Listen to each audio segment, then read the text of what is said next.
E aí, pessoal, professor Felipe aqui para mais uma aula de história, e na aula de hoje nós vamos fazer uma grande revisão aqui do primeiro bimestre, principalmente focando nas habilidades que deveriam ter sido desenvolvidas. Elas foram trabalhadas, vocês viram, vocês aprenderam muitas dessas habilidades, tá? Mas é importante a gente dar uma revisada nelas, até porque tem gente que perdeu capítulos, tem gente que não fez algumas aulas, né? Então, por tudo isso, apesar de às vezes até conseguir tirar nota, acaba ficando faltando conhecimento e, às vezes, dependendo dos assuntos, esses conhecimentos podem ser requisitados de vocês nas próximas semanas, tá? Sobretudo em história, a gente trabalha sempre com noções comparativas, né, de épocas, de períodos, conceitos, né, que são importantes, que passam de um ano para o outro, que passam de um bimestre para o outro, e é importante ter eles bem frescos na cabeça para vocês conseguirem manipular esses conceitos, essas ideias, tá? Isso é importante. Então, é importante essa revisão aqui antes de a gente começar. Além disso, tem o fator, né, de nem todos estarem com a apostila do segundo bimestre, certo? Então, isso também facilita, certo? É importante que vocês usem esse tempo agora como uma nova chance, tá? Novo bimestre, novo mês começando, mês de maio. A situação no Brasil tá terrível, tá difícil lidar com mortes de todos os lados, mas o que a gente pode fazer? Chorar, lamentar, a gente tem feito e tal, mas só fazer isso não adianta, né? Vamos fazer o nosso trabalho, tentar pelo menos fazer o nosso trabalho da melhor maneira possível, e isso envolve a gente estudar e nos aplicar, tá bom? Vamos só relembrar aqui que nós tivemos 4 capítulos nesse bimestre. O primeiro é sobre a Primeira República no Brasil, o segundo fala da Belle Époque até a Grande Guerra, o terceiro da Revolução Russa e do quarto do período entre guerras, né? Explicando aí, Primeira República vai de 1889 até 1930 no Brasil. Depois, segundo período da Belle Époque, a Grande Guerra, é um período ainda mais curto, tá? Porque a Belle Époque é considerada lá 1872, né? Na França, e vai até a Primeira Guerra, 1914. Isso trabalhando com marcos europeus. A gente teve uma Belle Époque no Brasil também, mas ela começa com a reforma do Rio de Janeiro em 1902, né? Trabalhamos bastante esse assunto, né? E vai até passa um pouquinho da Primeira Guerra Mundial, porque no Brasil nós tivemos impactos aqui dentro do nosso país, né? Não houve bombardeios aqui dentro do nosso país com relação à guerra. Então, essa Belle Époque aí dura um pouquinho mais, até um final que não é tão claro como teve na Europa. E aqui até se mistura aí com os anos 20, tá certo? A Revolução Russa, né, que aconteceu em 1917, depois mantém os seus impactos aí importantes, com a União Soviética, que vai durar até 1989, né, quando cai o Muro de Berlim, depois acaba de fato em 1991. E por fim, o período entre guerras, que começa com o fim da Primeira Guerra Mundial e vai até o começo da Segunda Guerra Mundial. Mas nós temos aqui basicamente a primeira parte deles, que é os anos 20, até a crise de 1929, a crise da Bolsa de Nova York, quebra os Estados Unidos, quebra o mundo inteiro junto com os Estados Unidos, né? Europa, Brasil inclusive, tal, e vai criar uma situação de caos social durante a década de 30, na Europa, no Brasil, em todo lugar, e é justamente isso que fermenta o terreno para a criação dos movimentos fascistas. O mais famoso, fascismo italiano, do Benito Mussolini, mas vai ter o nazismo também, que é uma exacerbação, né, um exageramento do fascismo na Alemanha. Mas a gente vai ter também movimentos fascistas no Brasil, como o integralismo, e a gente vai estudar isso nos próximos capítulos. Mas é importante entender que todos eles nascem dessa mesma gênese, que é uma sociedade fraturada, estilhaçada, quebrada nos seus ideais, da Belle Époque, que foram perseguidos durante todo o século XIX, uma sociedade economicamente arruinada, desemprego, miséria, tudo isso, agora, porém, dotados de uma tecnologia jamais vista, com alto poder destrutivo, que foi mostrada na Primeira Guerra Mundial e depois reafirmada na Segunda Guerra Mundial, certo? Então, todas essas questões de fundo aí que a gente tem que estar atento, e vamos comentar aqui algumas habilidades em específicos, tá? Vamos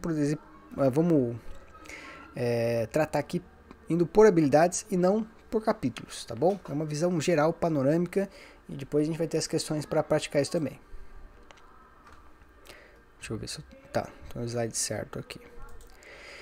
Então, Primeira habilidade, descrever e contextualizar os principais aspectos sociais, culturais, econômicos e políticos da emergência da República no Brasil. Emergência da República. Então, a República no Brasil ela nasce como um golpe militar, produzido, patrocinado dentro do Exército, tá certo? Que contava com o apoio dos cafeicultores? Sim. E por quê? Vingança com relação à abolição da escravidão. A questão dos militares vinha já desde a Guerra do Paraguai, né? Os militares ganhando protagonismo político, protagonismo na imprensa, tá certo? O governo imperial vinha desgastado por questões econômicas, pelo esse desgaste com o exército, desgaste com a Igreja Católica, que é a chamada questão religiosa, desgaste com os cafeicultores, que eram os grandes ricaços da época, justamente por causa da abolição da República. Então, todos esses pés que sustentavam a monarquia, eles foram quebrados, né? E aí ela caiu, ela despencou de maneira até rápida e fácil, certo? E relativamente sem violência. Então, a República no Brasil nasce disso, um movimento republicano aguçado, né? Que se ferventou bastante durante a década de 1880. Agora, o grande impulso para acelerar as coisas foi a virada, né, dos cafeicultores, que até então eram os grandes apoiadores do regime monárquico. Quando acaba com a escravidão, eles se viram contra a monarquia, e aí a monarquia não tem mais ninguém que a sustente, tá certo? Então, esse foi o grande problema aí para a família imperial. Depois, habilidade 2. Caracterizar e compreender os ciclos da história republicana, identificando particularidades da história local e regional até 1954. A questão da inserção dos negros no período republicano do pós-abolição, os movimentos sociais e a imprensa negra, a cultura afro-brasileira como elemento de resistência e superação das discriminações. Aqui até avança um pouquinho dos períodos, eu falo até 54, que é o período que nós estudamos ainda, vai ser dos próximos capítulos, que envolve aqui, a gente chama de Era Vargas, certo? Mas vamos pensar aqui, no caso da Primeira República, esse papel dos negros na história do Brasil, que é super importante, né? A gente tem um país que é formado por uma maioria de negros ou de afrodescendentes, descendentes de negros, certo? Então, é importante não negligenciar esse aspecto da história. No final do século XIX, quando acabou a escravidão no Brasil, a maioria da população brasileira também era de afrodescendentes, certo? Os negros eram a maioria, sempre foram a maioria, tá? Então, quando a gente fala hoje, direito das minorias, é uma minoria entre aspas, uma minoria política, uma minoria no poder, mas sempre foi a maioria da população. Então, simplesmente, quando a gente fala em retratar algumas coisas, é de fazer prevalecer a vontade e a justiça para a maioria. E no caso, essa maioria, durante todo o século XIX, boa parte do século XX, ela foi uma maioria marginalizada, proibida, né, de estudar, proibida de trabalhar. E no caso do século XIX, no caso da população escravizada, proibida até de ter propriedade. Então, você tinha uma questão bastante complexa. Quando acabou a escravidão no Brasil, a gente já tinha negros que eram libertos, sim. Negros que compraram sua própria liberdade, sim. Vários, inclusive alguns brilhantes, como os engenheiros Rebouças, por exemplo. André Rebouças é um dos grandes engenheiros do Brasil, era negro. A gente tinha jornalistas importantes, né, como o José do Patrocínio, um dos maiores jornalistas da Primeira República, era negro. A gente tinha escritores fantásticos, como Machado de Assis, o maior de todos, que já era reconhecido no seu tempo como o maior de todos os escritores da língua portuguesa no Brasil, certo? E era negro. A gente tinha, não foi reconhecido no seu tempo, mas foi depois, né? Logo depois morreu, Lima Barreto, um escritor negro de super importância, de primeira grandeza na história do Brasil, tá? Então a gente tinha negros e tem negros de importância exercendo cargos importantes também, exercendo protagonismo, né? E no caso o movimento abolicionista, que durou durante a década de 80, final do Império, e que foi super importante para que a abolição acontecesse, né? Não foi só não foi só uma canetada da Princesa Isabel, não. Você tinha um movimento organizado, ocupando espaço na imprensa, pedindo por isso. A gente tinha de outro lado movimento social, né, de resistência, escravos fugindo, escravos se negando a obedecer ordem nas fazendas e tal. Então tudo isso aí que fermentou a questão do movimento abolicionista, né, e fez com que a Lei Áurea acontecesse, tá? Não foi só um ato lá da Princesa Isabel que acordou um dia e falou, vou decidir que assinar uma lei libertando os escravos. Não, toda uma pressão social em que os negros foram protagonistas desse movimento, tá bom? Isso não quer dizer que a Princesa Isabel tenha feito pouco, não, tá? Ela, como disse, né, perdeu a coroa, perdeu o império, né, a continuidade do império, justamente por causa da abolição também. Mas enfim, é importante a gente entender que depois de toda essa pressão, acontece a abolição da escravidão no Brasil, mas não há nenhuma preocupação em reparação com o pessoal que havia sido escravizado, com os filhos dos escravizados, com os netos dos escravizados, certo? Então, a gente vai ter no Brasil, durante a Primeira República e períodos posteriores, uma espécie de racismo científico, né? Você não tem mais o racismo na lei, que escraviza pessoas, mas vai ter outros tipos de racismo, como por exemplo, né? Vai ser sempre mais difícil para o negro estudar. Os melhores cargos vão ficar proibidos, entre aspas, por causa do acesso. Você fala, mas para ter um bom cargo precisa ter estudado. O negro... E a população negra não conseguia chegar nas escolas públicas. Eram muito poucas, tá? Mesmo para a população branca, era raridade estudar, tá? A escola atingia só um pequeno percentual de pessoas, geralmente as que viviam na cidade, tá? Geralmente as que viviam nos melhores bairros, os bairros centrais. Então quem estava na periferia ficava mais distante das possibilidades, tá? Então isso é uma questão que vai durar durante muito tempo no Brasil, certo? E tem questões de fundo importantes, né? A primeira instituição pública a formalizar a aceitação de negros vai ser o exército. Então o negro podia entrar no exército. Isso mesmo durante a época da escravidão. Mas não podia algumas tarefas do serviço público, tá? Eram discriminados. Porém, a gente tinha casos de outros que eram aceitos. Caso Machado de Assis, por exemplo, um escritor negro que trabalhou a vida inteira como funcionário público, em vários cargos diferentes, vários departamentos diferentes, chegou até ter cargo importante, quase ministro lá da aviação, tá certo? Um anteministro da aviação, digamos assim. Mas isso aqui é uma questão super importante pra gente estar atento, tá? Não só no período da Primeira República, mas tanto antes quanto depois também. Vamos passar aqui para outras habilidades. 3. Identificar os mecanismos de inserção dos negros na sociedade brasileira pós-abolição e avaliar seus resultados. Então, aqui está dentro do que eu venho falando, dessa inserção no pós-abolição dos negros na sociedade, esses espaços que foram negados. É importante marcar que depois que acaba a escravidão de fato, no papel, o racismo social, ele vai aumentar, certo? No Brasil. Então, vai crescer, não só aqui, mas no mundo, uma teoria que a gente chama de racismo científico, né? Bem aspas aí, porque nada de científico, né? Mas uma teoria que visava aí provar a supremacia de certas raças, né? Tratando os humanos como raças diferentes e que certas raças eram mais inteligentes que outras. Toda essa ideologia aí vai desembocar no nazismo, tá? Você tinha uma hierarquização, não só os negros eram desprezados e inferiorizados nessa teoria, mas também os indígenas, também os asiáticos, tá?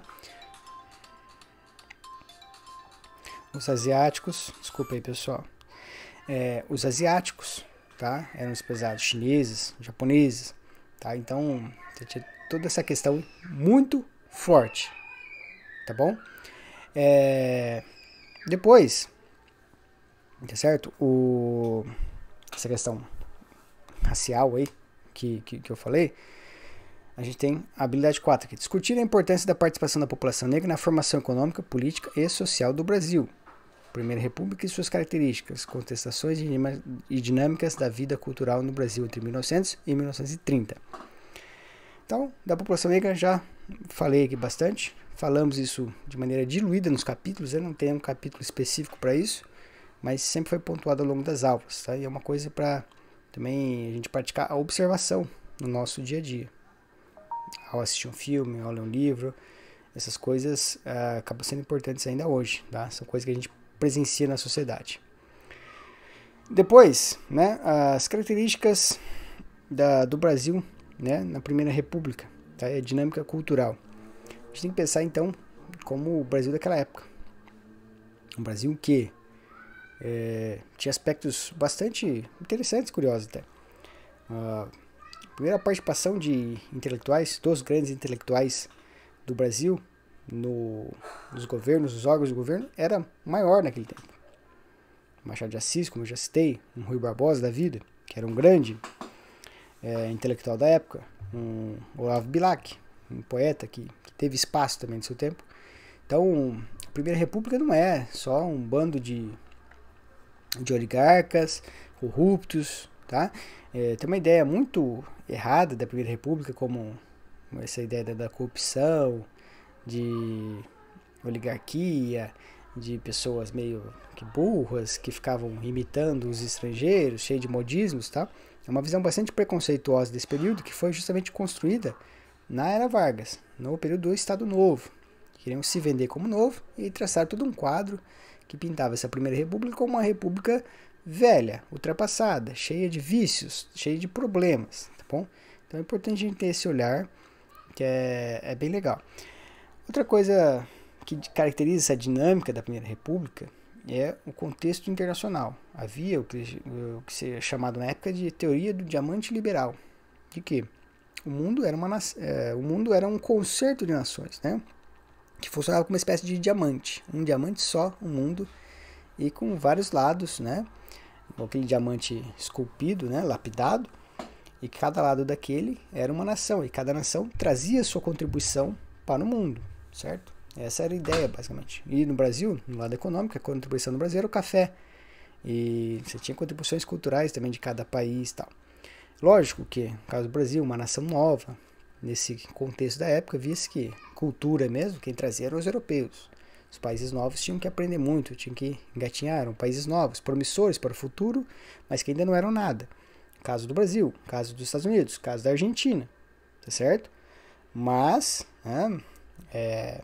havia essa ideia de promessas para o futuro, tá? Havia essa ideia de que os países americanos pudessem um dia suplantar os europeus, tá? Isso aí já estava no horizonte. E apesar de todos os problemas, Brasil, Argentina, Estados Unidos eram sempre vistos como países muito promissores, tá? Muito, sim, tinham um potencial de ter um futuro muito brilhante. E tiveram, né? Os Estados Unidos virou a potência que virou. A Argentina chegou a ser, na década de 50, a quarta economia mundial.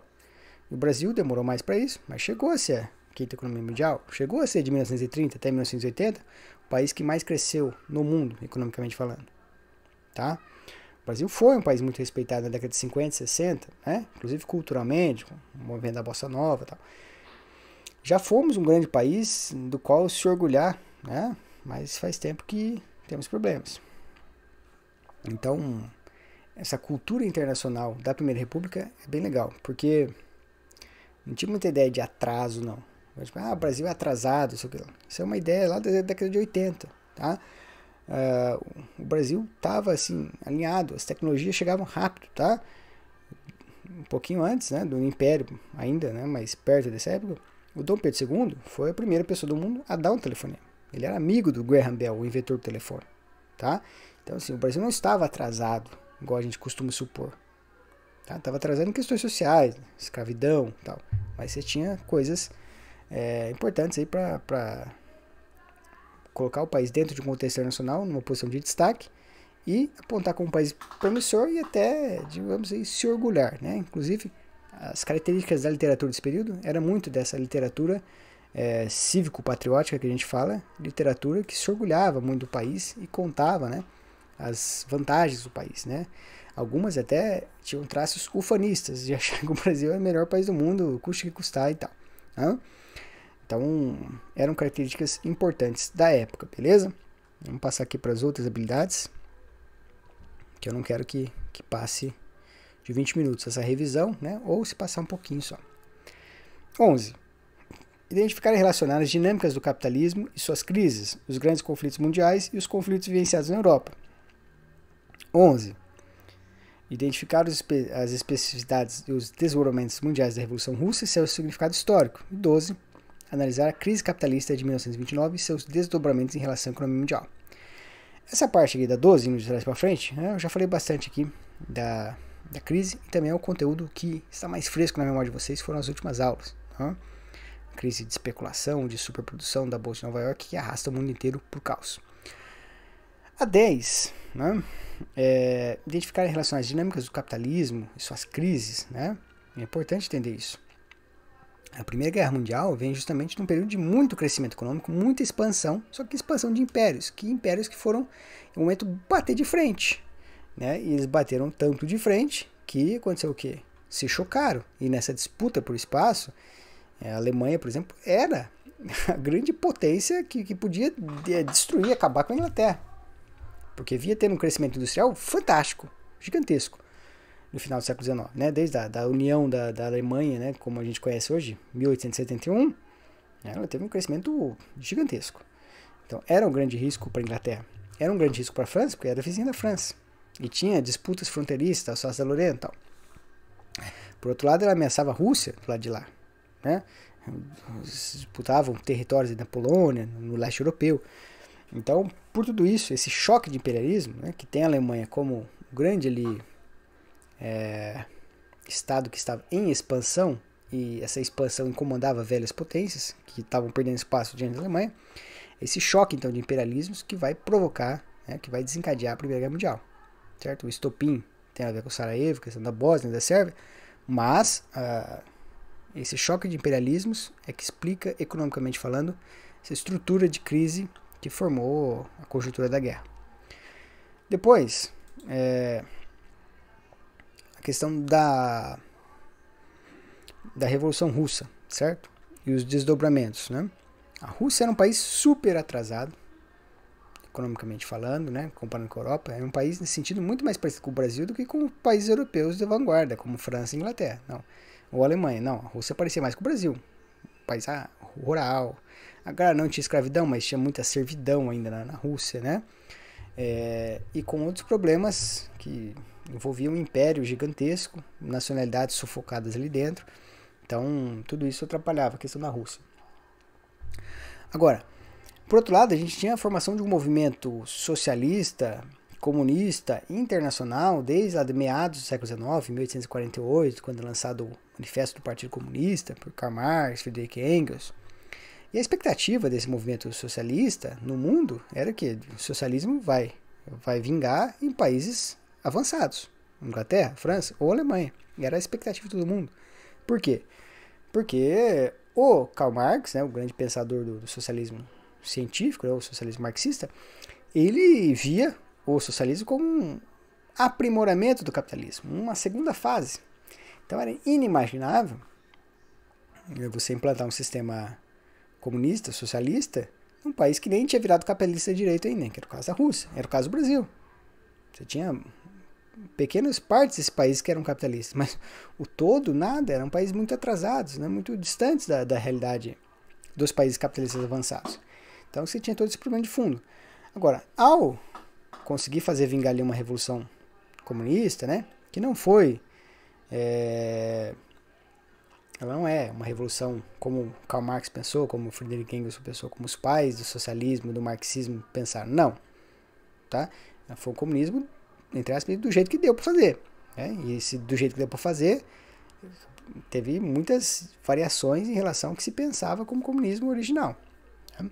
Então, teve muitos aspectos aí deploráveis, né? E, enfim, muitos problemas também, principalmente envolvendo violência, falta de liberdades, coisas que foram se descobrindo ao longo das décadas.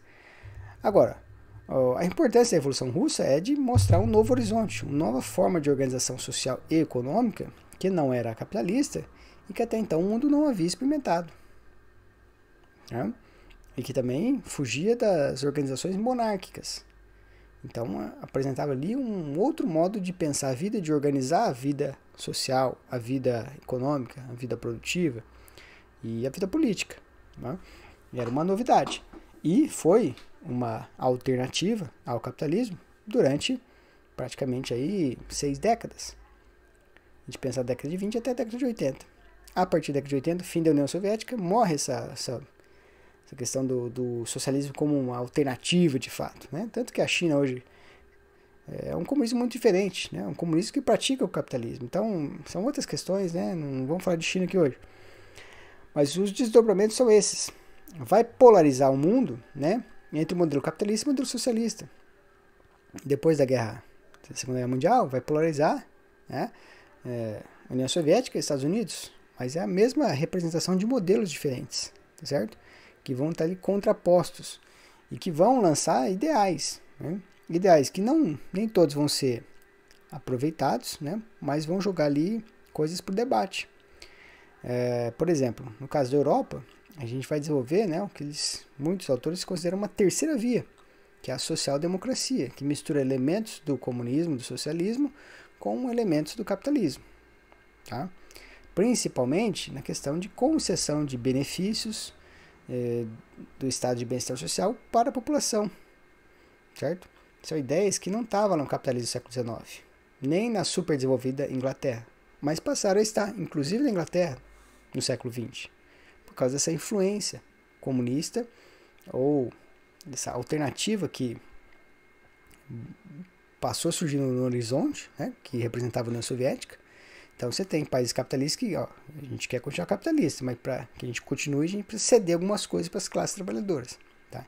Então vem as concessões aí de coisas como férias, 13º, folga semanal, várias coisas. Todos os benefícios trabalhistas aí surgem basicamente no século XX. Tá? E fruto de luta de operários, trabalhadores, mas também dessa ameaça comunista aí do outro lado. Né? O medo de que se não conceder esses benefícios aos trabalhadores, você tem uma revolução. Né? E aí você tem a revolução, um processo sempre mais complicado, mais violento, e você não sabe, você sabe como começa às vezes, mas você nunca sabe como termina. Certo? Por falar em terminar, vamos terminar nossa aula aqui. Passamos um pouquinho do tempo, mas foi uma revisão bem completinha. Falei tudo que precisava falar e essas habilidades agora vão ser postas à prova com as questões. Beleza? Então é isso. Qualquer dúvida é só chamar e até mais, pessoal.